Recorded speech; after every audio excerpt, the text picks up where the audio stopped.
వెనకాతల సుమంత్రుడు వెళ్ళారు. వెళ్ళి ఒక విషయాన్ని చెప్పారు. మహారాజా, మీరు ఈ అశ్వమేధ యాగానికి మీరు చాలా చక్కగా రోమపాదుణ్ణి దీనికి ఆహ్వానించాలి. ఆ రోమపాదుడి దగ్గర ఉన్నటువంటి ఋష్యశృంగ మహర్షిని ఆహ్వానము చెయ్యాలి. ఋష్యశృంగ మహర్షి యొక్క ఆధ్వర్యములో ఈ అశ్వమేధ యాగము జరుగుతాదని చెప్పి పూర్వమే సనత్ కుమారులు వారు చెప్పారు అని చెప్పారు. ఎప్పుడో సనత్ కుమారులు వారు ముందే చెప్పేశారంట. ఈ యొక్క అశ్వమేధ యాగము దశరథ మహారాజు చేస్తారు.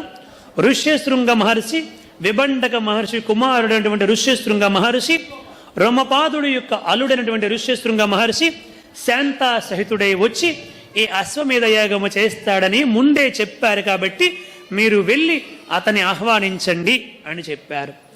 ఈ ఋష్యశృంగుడు చాలా గొప్పవాడు. అంటే స్త్రీలకి పురుషులకి కూడా తేడా తెలియనటువంటి గొప్ప మహానుభావుడు.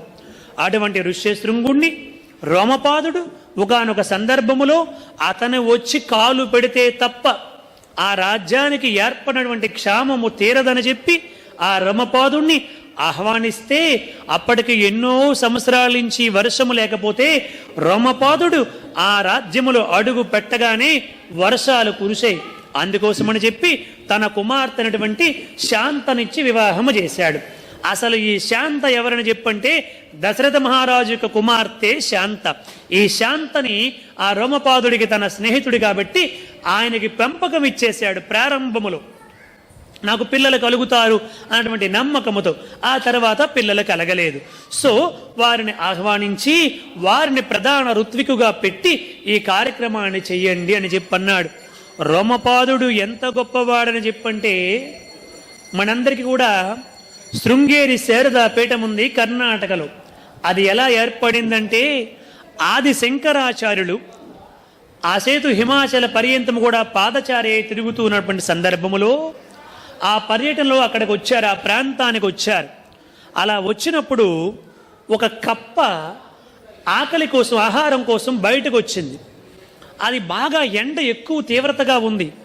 ఆ కప్ప పాపం ఆ ఎండ తీవ్రత తట్టుకోలేక మరలా వెళ్ళిపోవడానికి ప్రయత్నం చేస్తూ ఉంటే ఎండని తట్టుకోలేక సొమ్మసిల్లిపోతూ ఉంటే ఒక నాగుపాము ఆ కప్పకి పడగ విప్పి పట్టింది. సహజముగా నాగుపాము కప్పను చూస్తే కాటు వేసి తినేస్తుంది. ఇక్కడికి వచ్చేసరికి నాగుపాము కప్పకి ఎండ ఇచ్చి కాపాడుతుంది. ఈ దృష్టాంతాన్ని ఆది శంకరాచార్యులు చూశారండి. ఒకసారి తీక్షణముగా చూశారు. ఏమిటి? కప్పకి నాగుపాముకి బద్ధ వైర్యము, అది వెంటనే కాటు వేసి ఆహారముగా తినేస్తుంది. అటువంటిది కప్పకి పాము ఎండ తగలకుండా కాపాడుతుందంటే ఇక్కడ ఏదో ఉందని అక్కడ ఆచరణ చేసి కొద్దిసేపు కూర్చొని తపస్సు చేశారు.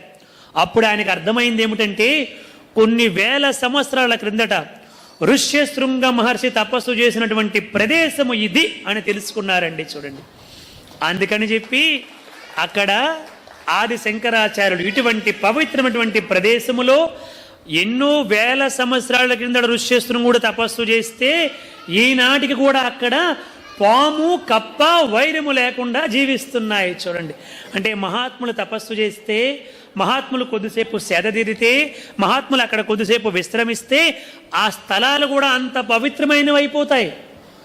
అందుకని చెప్పి అక్కడ శృంగేరి శారదా పీఠాన్ని ఏర్పాటు చేశారు ఆది శంకరాచార్యులు. Thanks for watching.